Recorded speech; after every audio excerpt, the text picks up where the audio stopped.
Hello everyone, I welcome you to my channel which is legal pedagogy. और इस video में आपसे discuss करने वाला हूं DOLLB 2022 में पूछे गए सवालों को। ये पार्ट 1 है जिसमें मैंने 51 क्वेश्चंस जो कि मुझे स्टूडेंट्स के जरिए पता लगा है उनको आपसे मैं डिस्कस करने वाला हूं विद आंसर्स। पार्ट 2 जल्दी ही चैनल पर अपलोड करूंगा जिसमें बाकी क्वेश्चंस को भी हम डिस्कस कर लेंगे।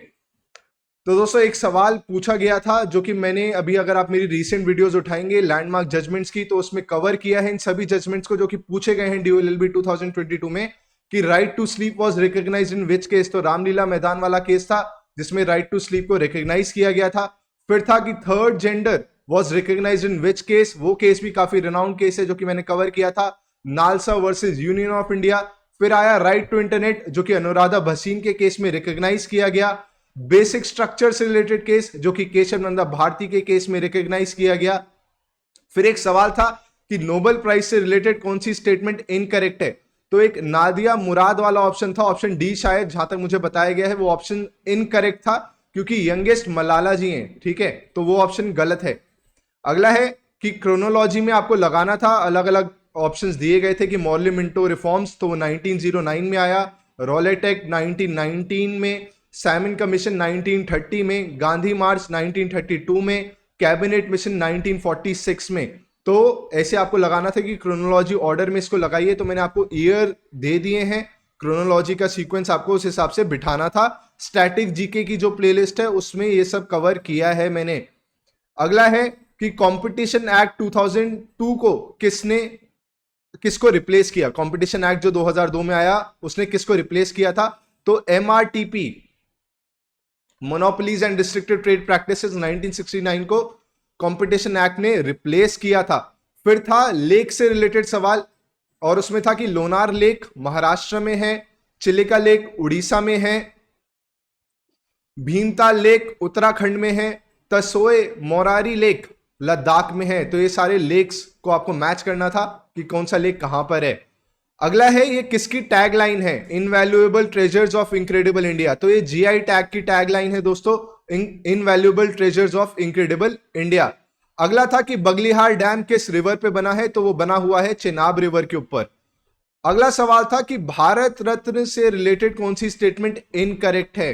तो दोस्तों, एक स्टेटमेंट उसमें इनकरेक्ट थी जिसमें दिया गया था कि it can only be given to Indian citizens. ऐसा नहीं है क्योंकि नॉन सिटीजन्स को भी दिया जा सकता है भारत रत्न। फिर था कि G7 समिट 2022 कहां पर हुआ, तो वो जर्मनी में हुआ। और जहां तक मुझे बताया गया सवाल कुछ ऐसा था कि एग्रीकल्चर और रूरल डेवलपमेंट के लिए कौन सा पहला बैंक बनाया गया था, तो वो था नाबार्ड। अगला था कि ब्लू कार्बन किससे रिलेटेड था। तो blue carbon was related to carbons which are found in ocean bed. Ocean bed के अंदर जो कार्बन्स मिलते हैं उनको ब्लू कार्बन बोला जाता है। अगला था कि GST अमेंडमेंट कौन सा अमेंडमेंट था, तो 101 था। EWS 103 था। तो ये सारे ही सवाल अगर आप मेरी प्लेलिस्ट भी देख लेते, या अगर आप मेरे बाय चांस बैच का, मैं ऐसे यहाँ पे प्रमोशन नहीं करूंगा, पर अगर आप प्लेलिस्ट भी देख लेते तो बहुत सारे सवाल आपको वहां पे दिख जाते। अगला है कि which is the first Indian airport to get disabled aircraft recovery equipment, जिसको डेयर कहा जाता है। तो दोस्तों, वो पहला एयरपोर्ट था केम्पेगौड़ा जो कि बैंगलोर कर्नाटका साइड है। तो ये एक और सवाल था जो पूछा था। फिर था कि नेशनल इमरजेंसी किन ग्राउंड्स पे इंपोज की जाती है। तो वॉर, एक्सटर्नल एग्रेशन और आर्म्ड रिबिलियन के ग्राउंड्स पे की जाती है। फिर था कि ऑर्डिनेंस जो पार्लियामेंट में लाई जाती है बाय द प्रेसिडेंट, वो कितने समय बाद लैप्स कर जाती है।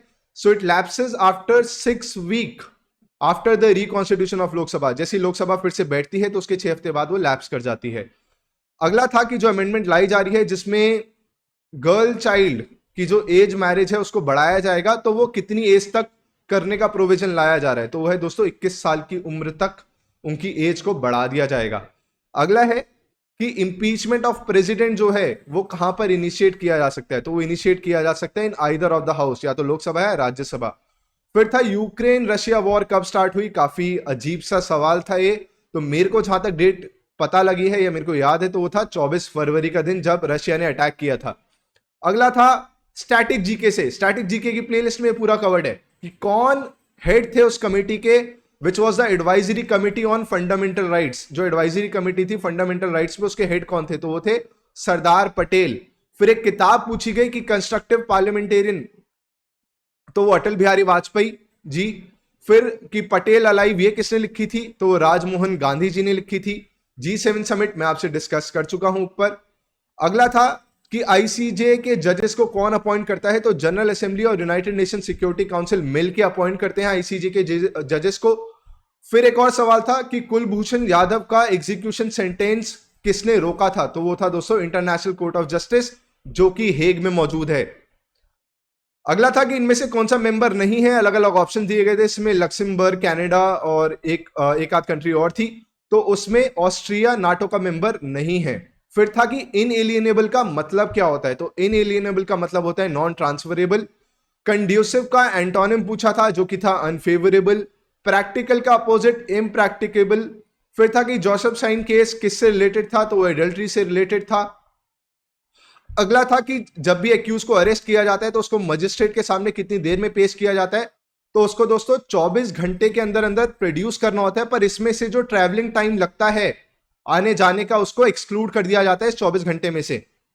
तो ये ऑप्शन था उसमें, उसको आपको मार्क करना था। अगला था इंडियन एविडेंस एक्ट किसने लिखा, तो वो थे जेम्स स्टीफन।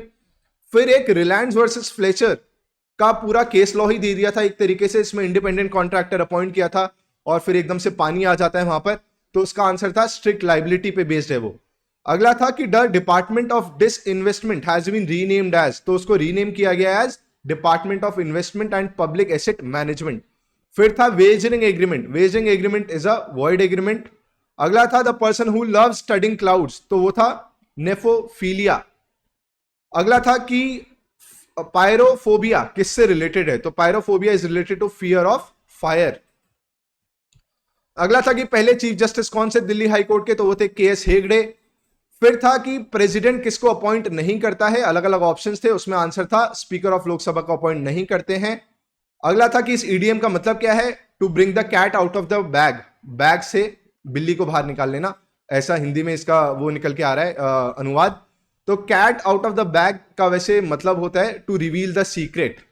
अगला था कि फिशेस के ग्रुप को ये कहते हैं, तो लायन के ग्रुप को क्या कहते हैं, लायन के ग्रुप को कहते हैं प्राइड। और दोस्तों अगर मेरे से कोई सवाल मिस आउट हो गए हैं इसमें, तो मुझे कमेंट सेक्शन में बता दें, जिससे कि मैं उसके ऊपर भी वीडियो बना दूं और बाकी लोगों के भी डाउट्स क्लियर हो जाएं। अगर ये वीडियो पसंद आई हो तो ज्यादा से ज्यादा लोगों तक पहुंचाएं। Thank you so much.